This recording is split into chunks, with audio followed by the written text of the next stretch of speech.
Shelter Island Library. Okay, I'm just gonna repeat what I said. Thank you so much for hosting this event.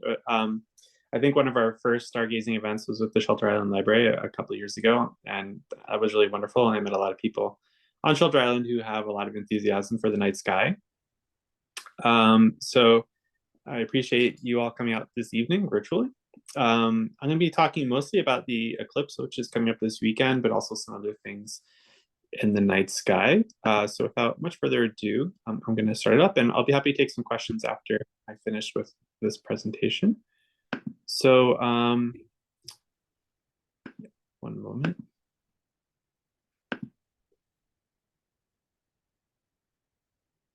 So I'm viewing this upcoming eclipse as a sort of practice for the total eclipse that we're going to get in a couple of months in April 2024. But can you see my screen at the moment? Just want to make sure. Yep. Okay, great.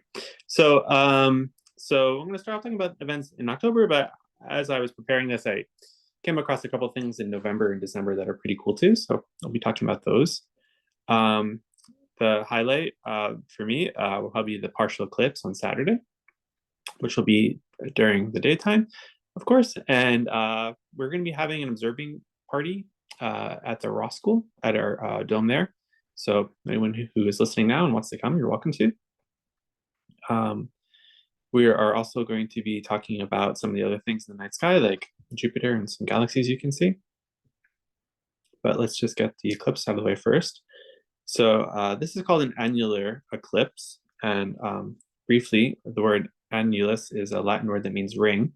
So instead of being a total eclipse where the moon totally covers the sun, it partially covers the sun. And it looks like you're seeing a ring of sunlight around the moon. The actual place where you can see that ring is not in New York, but it's included a lot of the United States in the Southwest is going to be able to see that. If you follow the dark line of the map, it's going to go down to South America. But the rest of the United States, everyone in the United States, I don't know, as far as I know, in the continental United States, is going to be able to see a partial solar eclipse. So here in New York on the eastern of Long Island, we're going to get about 20% of the sun eclipsed on Saturday.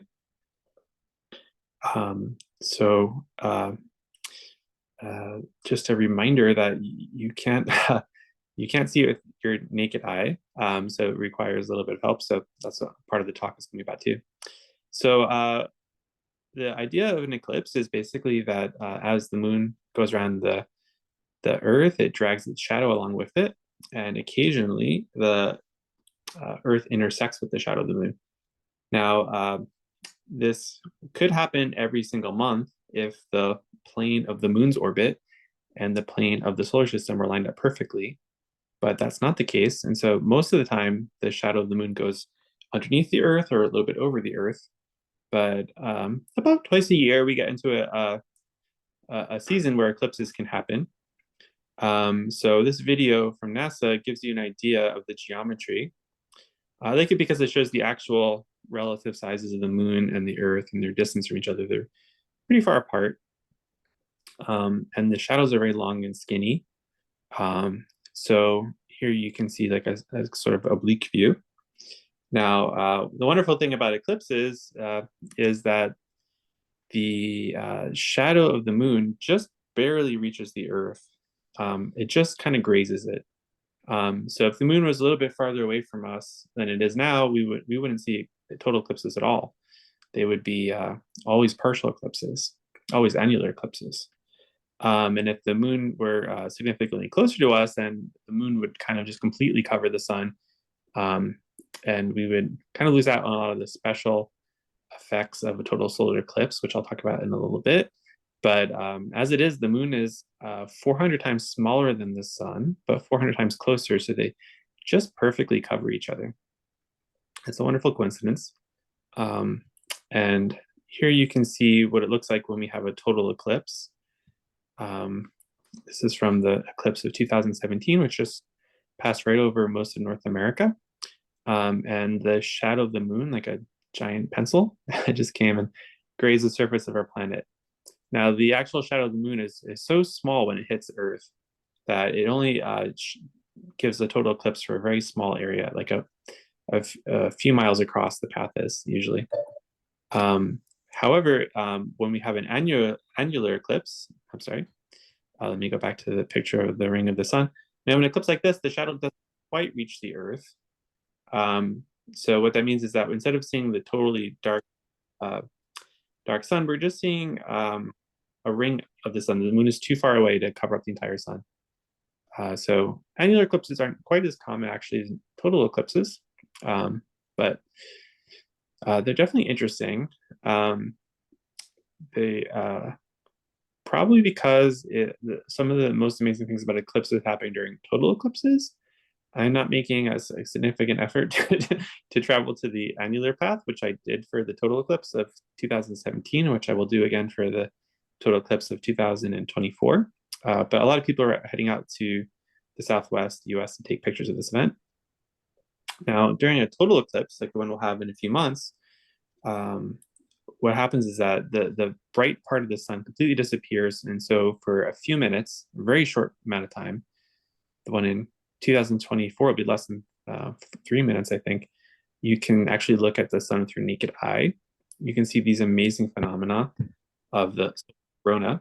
Here, it looks almost like a sort of angelic butterfly in the daytime sky, which suddenly becomes night. And it's an incredible sight to see. This is the fainter part of the sun's atmosphere, which is usually too faint to see when the sun is out and about. But when the sun is covered up, you can see it, and it's a magnificent sight. Part of what makes it so beautiful is that it's mostly composed of magnetically charged particles that are following kind of wild magnetic paths through space. And they make beautiful patterns. And it's always different every time there's an eclipse. The pattern's always changing.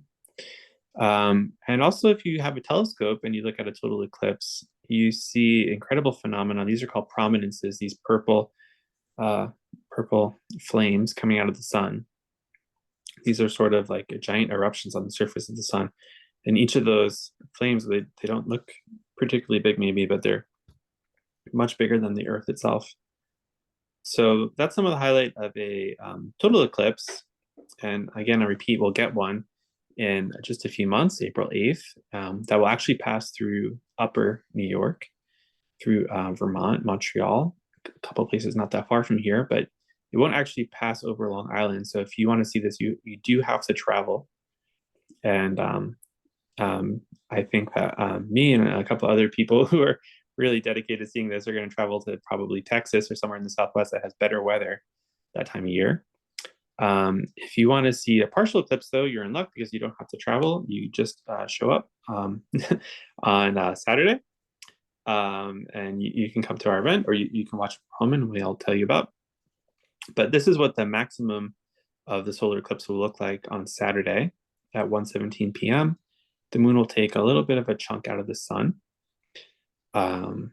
So it starts at 12:07 p.m. And it's all over by 2:27. But the most interesting part probably will be at 1:17 when it's at its peak.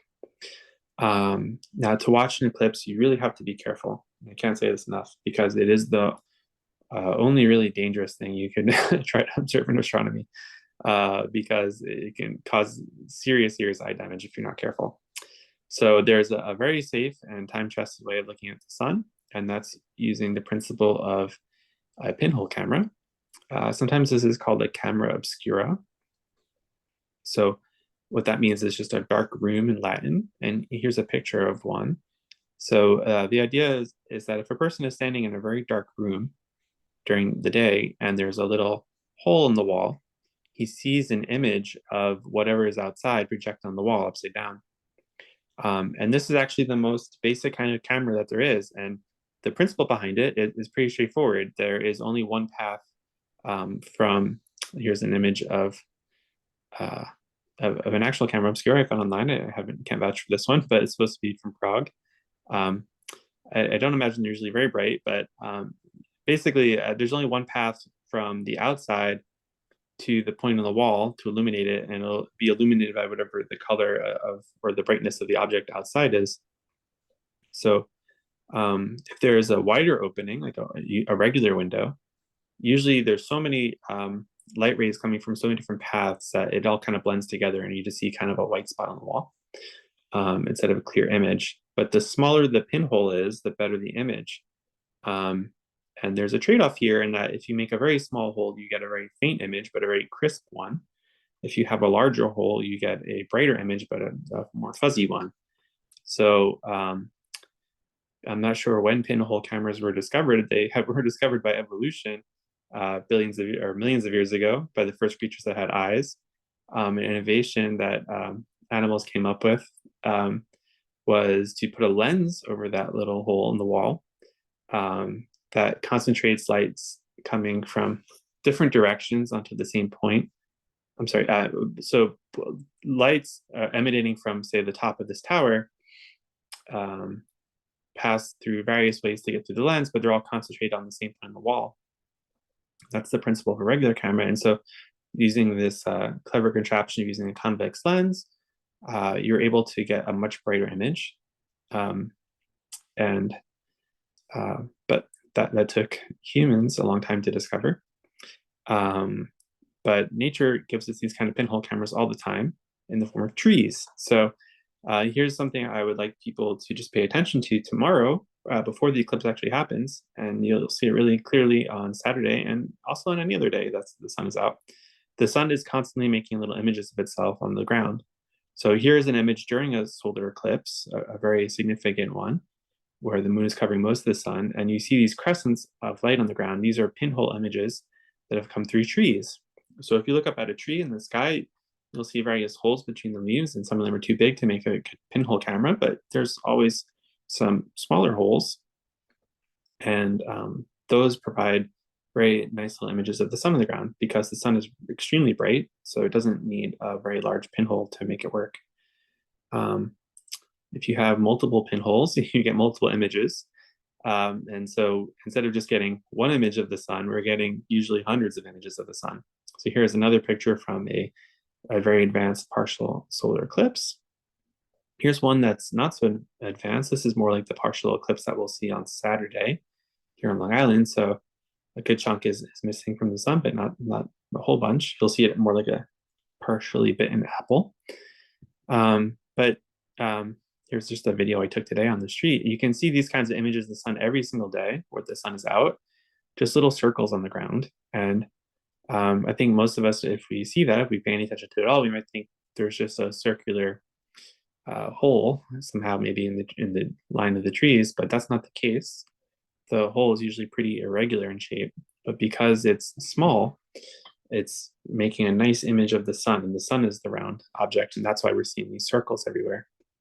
You can just make one yourself with your hand, and you'll see a little circle appear on the ground, and you can experiment with it. You can the smaller you make the hole, the crisper the image will be, and also fainter.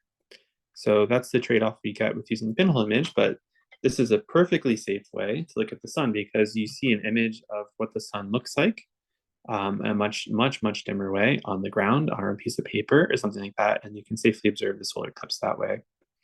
And I have no direct evidence, but this must have been the main way that people thousands of years ago watched partial eclipses of the sun, because they did take good note of when they were happening and the significance of them, but you can't see anything if you just look at the sun. In the Renaissance, people invented telescopes, and using that lens, you're able to improve on the pinhole camera to make a nicer, brighter image of the sun, and you can see sunspots and things like that. Now, you'll notice that these scientists here are looking not through the telescope, which would be terrible because they'd go blind, but they're looking at the image that is projected onto a screen, which is safe to look at. So sometimes if you go out to an eclipse watching party, you'll see setups like this where the telescope is pointed at a white sheet of paper and is projecting an image onto it. And it's safe to look at the image, but just never ever look through the lens itself. Another safe way that's been invented in modern times is the eclipse glass. So these appear out of the woodwork around eclipse times. And it's basically a piece of foil that looks like aluminum foil to the casual observer, but if you hold it up to the sun, you can see the sun safely. It blocks something like 99.999% of the light, and you're able to watch the sun without damaging your eyes in that way. And so if you have one of these, you're in luck. You're able to watch the solar eclipse. If not, a lot of places might be sold out right now if we have the eclipse coming up on Saturday, but I think you can still get some. And if you come to our event on Saturday, we have a little film that people can share. Now, this type of film you can also put on the front of a telescope, and we're going to bring one of these to the observing party. So you'll be able to see the solar eclipse through the telescope. Now, if you do want to end up making one of these at home, you just have to be extremely careful that you put the filter on the front of the telescope, not on the eyepiece, because otherwise you'll make too much light inside the telescope. It'll probably melt the telescope in the best case scenario. In the worst case scenario, you'll cause an accident that will damage your eyesight.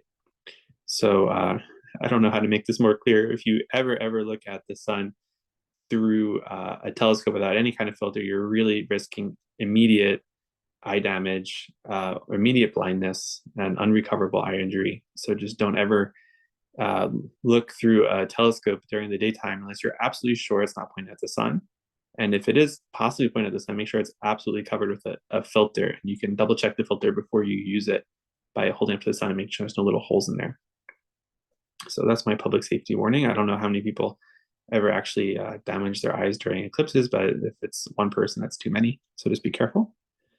If you try just to look at the partial solar eclipse at home without using anything, you won't get very far because the sun is just much too bright and it just dazzles your eye. So I don't recommend this at all. Even though, I mean, from time to time, we accidentally look at the sun for a second or two with our naked eyes. It's never good for us, and we have a tendency to look away. And during a partial eclipse, it's no different. It's just as bright. It's only when the partial eclipse becomes close to complete that we can actually even tolerate looking at the sun. And it's only when it's completely covered that it's actually safe to look at the sun. So we're not going to get that on Saturday. So just don't even bother. Now, with a filter like the ones we have for the public on Saturday, you can see a lot more detail than you can see through the projection method or through simple eclipse glasses. You can see sunspots, for instance. And there are two main types of filters. The one on the left is the kind of filter that I'll be providing on Saturday. So that's just a natural light filter that kind of blocks all wavelengths about the same. So you see the natural white color of the sun. And you can see a lot of sunspots. You can see a lot of details. You can definitely see like the silhouette of the moon, and it's pretty cool to see all the irregularities, the valleys and hills on the moon. With the kind of filter on the right, which is a lot more expensive and kind of difficult to make, this one's called the hydrogen alpha filter. So it blocks everything except for one extremely narrow wavelength of red light that the sun emits from hydrogen atoms in the atmosphere. And so when you look at the sun through that one very special kind of filter, you can see a lot more detail. So we have one of these telescopes too at the observatory. We'll try to set it up. It's a little, we just have a very small one. And so sometimes you need a larger one to see a lot of details, but that's always fun to try too. Now, the sun seems pretty small in the sky, but it's enormous. It's unbelievably enormous. We have a very hard time wrapping our brains around it. So here's a accurate 3D scale of what the sun looks like in comparison to the planets.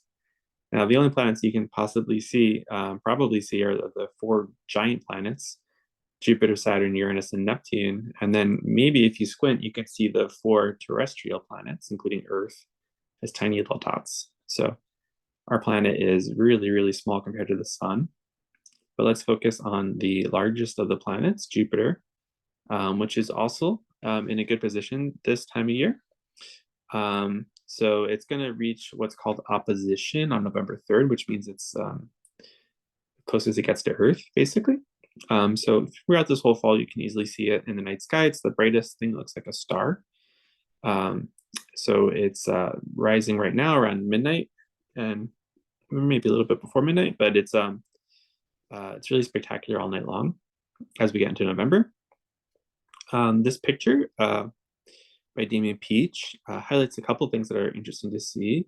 This is through a very sophisticated but Earth-based telescope, and you can see the Great Red Spot on the lower right, which is a hurricane that's been blowing on Jupiter for hundreds of years at least.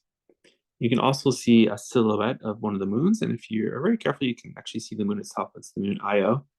And Jupiter has 4 moons that you can see easily through a small telescope. All these moons are bigger than our moon, and they're really interesting places. They're like little miniature planets, really, and they have, at least in one case, they have oceans that people maybe in the far future will be able to explore. They also have volcanoes and glaciers, and we don't know, but maybe there's life. We have no idea, except that there is at least possibility because several of these moons have liquid oceans on them. So always fun to look at the moons of Jupiter through a pair of binoculars or through a small telescope. You can see all 4 of them most of the time, unless one of them happens to be passing in front or behind Jupiter. Also this time of year with a small telescope like the one the person has in the picture, you can see Saturn. And Saturn is just amazing to see. It's been great all fall. Through a small telescope like this, you can see the rings. You can sometimes even see the little gap in the rings called the Cassini division. And Saturn is incredible. You just have to see it if you haven't seen it. Another planet you can see in the fall is the planet Uranus. So it's frankly not as interesting as Jupiter or Saturn through a small telescope because there's not many details to see. You usually see a sort of turquoise blob if you're lucky. If you get to see it, if you have a large telescope, that gives you some color. But you can just barely see it with the naked eye as a very faint star. This was a planet, unlike the other planets I've been talking about so far, that was not discovered until recent history. It was discovered on March 13th, 1781. And so it was the first planet to actually be discovered by a single person, William Herschel, through a telescope not about 6 inches wide in England. And yeah, it's a very cool thing to see because even though through an ordinary telescope you can't see much, through a telescope like the James Webb Telescope, you can see this magnificent ring structure on Uranus. And you can also, well, with a very large telescope, it's possible to see these moons, which are also interesting little worlds in their own right. I've never been able to see them. They're pretty faint. But Uranus hasn't been visited with this by a space probe since the 1980s. So one of these days, hopefully, people will get another close look at these little worlds, but it won't be for a while. A planet that is actively being explored is the planet Mercury. So this is from a recent photograph by the space probe Bepi Colombo, which is flying past Mercury every couple of years. So Mercury looks a lot like the moon to the casual eye, but it's got a lot going on. It's much denser than the moon. There's a lot of heavy metals there. It's very close to the sun. So it's very hot on one side and pretty cold on the other, since it takes a long time for Mercury to rotate. Mercury is usually hard to see because it's so close to the sun. So you only could ever possibly see it shortly after sunset or shortly before sunrise. But as you move into the fall, we'll have some good opportunities because in December, it'll reach the farthest distance from the sun from our point of view. And on November 14th, it's a good day to go look for it just because it'll be close to the moon, which makes it easier to see. Otherwise, finding it in the twilight after evening can be a little bit tricky. But November 14th might be a good date for that. So I'm going to move on to a constellation that we can always see in the fall. The fall constellations are a little bit more subdued compared to some of the winter constellations or the summer constellations. But there's some really beautiful ones. And my favorite is Pegasus, which you can see these evenings if you go out and look to the southeast or the south. You see a great square. If you have trouble finding it, you can more easily find the bright planet Jupiter to its left, and then the less bright planet Saturn to its right. And so they both kind of frame the constellation of Pegasus. Now, Pegasus is supposed to be a horse, a winged horse, who was part of the rescue squad that went after the Princess Andromeda, if you know that story. Now, to actually see the horse is a little bit tricky, but it's not that bad. And I invite you to try it. So instead of picturing an entire horse, just picture the front of a horse. It's two legs and its head and its torso. And instead of being an upright horse, it's an upside down horse. And you might be able to see the pattern then. There's two legs kicking upwards, and then the head below it to the right. And then the main body of the horse is that magnificent square.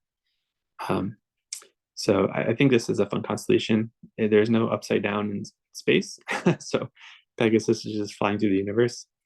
Pegasus is connected to the constellation Andromeda, which is sort of like a wedge of stars to its left. And Andromeda is famous for being home to the magnificent Andromeda galaxy, which I'll show you here. It's the closest galaxy to our own galaxy. Well, it's the closest spiral galaxy to our galaxy. It's 2.5 million light years away. So this is what our own galaxy, the Milky Way, would look like from the outside, if we could possibly get outside of it. This Andromeda has close to 1 trillion stars in it, but they're also far away, so faint. They all just kind of blur into one each other and become a sort of nebulous cloud. And in this picture, you can see two of its companions that orbit around Andromeda. And you can see all these with a very small telescope in the fall sky. But a slightly more obscure galaxy, but a pretty one that you can see in Pegasus this time of year is NGC 7331. There are billions of galaxies, so we don't have fancy names for most of them. But this one's a very pretty one that's called the flocculate galaxy, which is just a way to refer to the way that the spiral arms are kind of paired with very dark spirals. And this galaxy is farther away than Andromeda. It's 40 million light years away.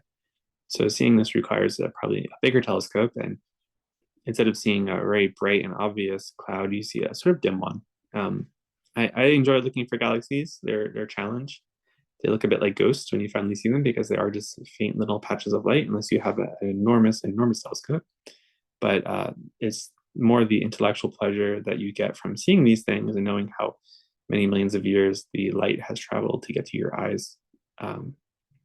And just the imaginations it sets in play of what's out there. What is in this galaxy? It's as big as our Milky Way, and our Milky Way has hundreds of billions of stars. So the likelihood that there is a planet something like Earth in this galaxy is pretty good.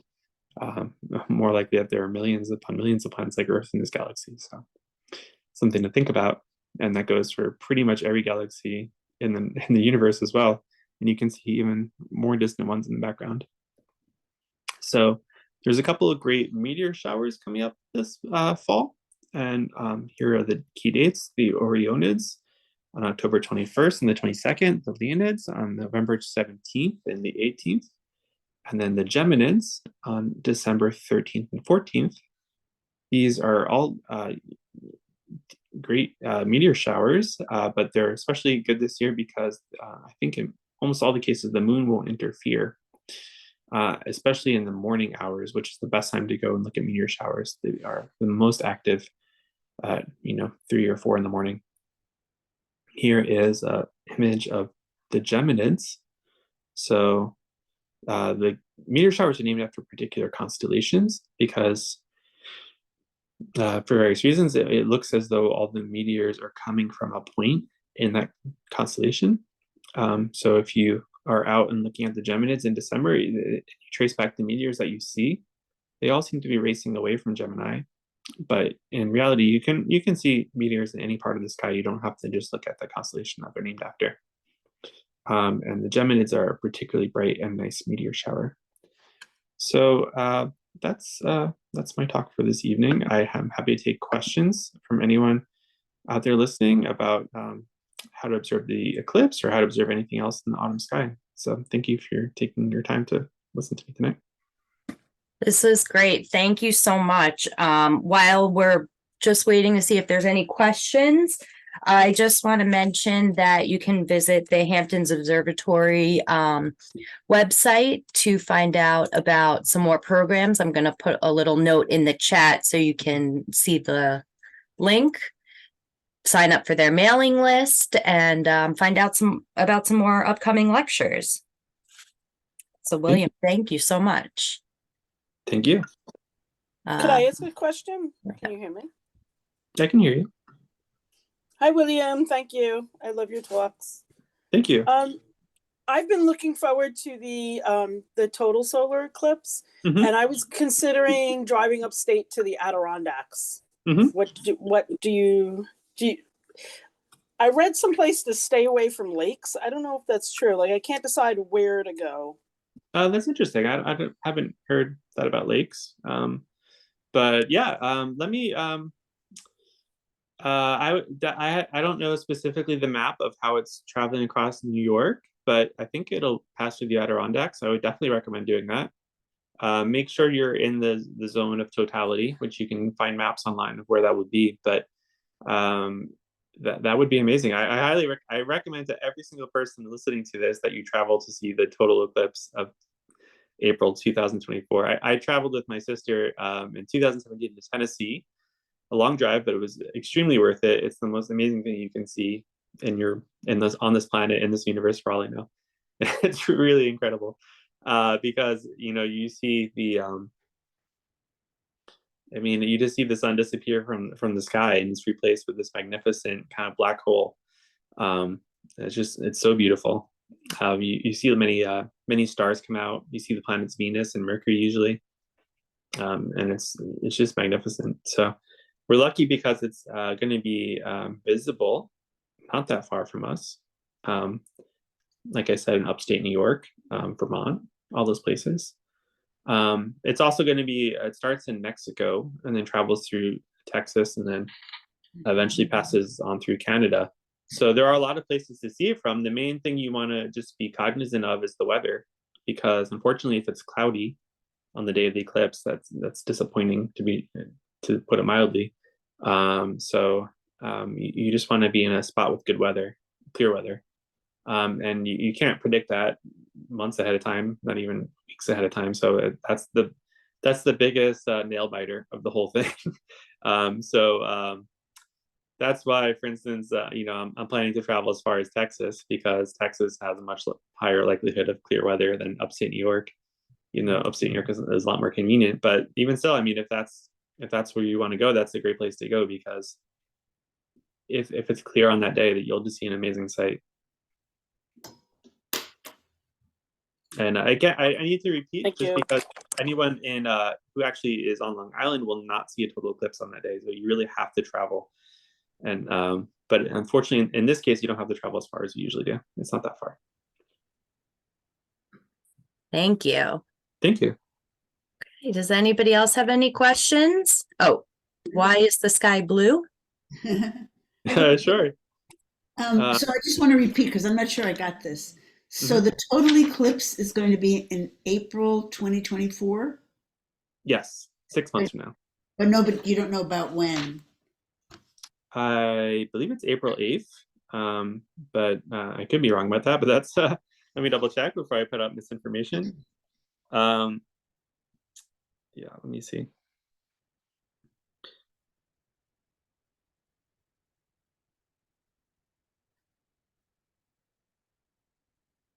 I should know this because I've been preparing for it a lot. But yeah, April 8th, 2024. Yeah. And so, yeah. And I'm just for us, my sister has a house in southern Vermont. So southern Vermont would be an okay place to go to see it? Let me double check. I have the map with me. So I believe southern They're near Vermont. Brattleboro or Chester, Yeah. Brattleboro. I have to get a more detailed map. I know that it goes through Burlington, which is in northern Vermont. Burlington's northern Vermont, right? Yeah, I don't know exactly about. According to, the map I have is a little too low res, but I think maybe Brattleboro will not be in the total eclipse zone, but an hour north of Brattleboro could be. So if you go to let me give me one moment. I'll post a link in the chat with a map that you can all check out. So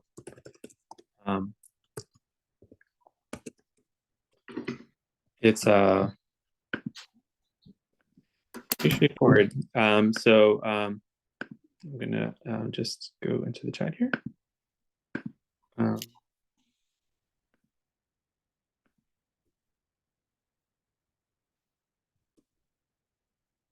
Okay, so this is from NASA. So if you click on it, you'll get, you can see a map and that you can expand. And I don't know the geography of Vermont well enough to know exactly where Brattleboro is, but I know that it passes right through Burlington, but a little bit south is maybe a little more questionable. Okay, and this is one of those things, I will say that my experience is that one of these things is that a 95% eclipse sounds like it would be almost as good as 100% eclipse. And this is not the case. You want 100% total eclipse, because if there's even a tiny little sliver of sunlight, you won't see the most magnificent part of it, which is the corona, which is the nighttime descending in the middle of the day. So if you have to drive an hour or two, I would recommend it extremely highly. But it's good to have a nice base in any part of Vermont, because it'll be very close to where the eclipse will be. So if you're watching this eclipse, you have like a whole, it's not like you get up at 3 a.m. to watch it, of course not, be the sun, right? No.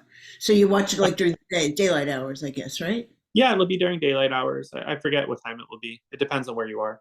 But it'll be definitely during daylight hours. And it's usually about 2 hours long from beginning to end, but the total eclipse only lasts about 3 or 4 minutes.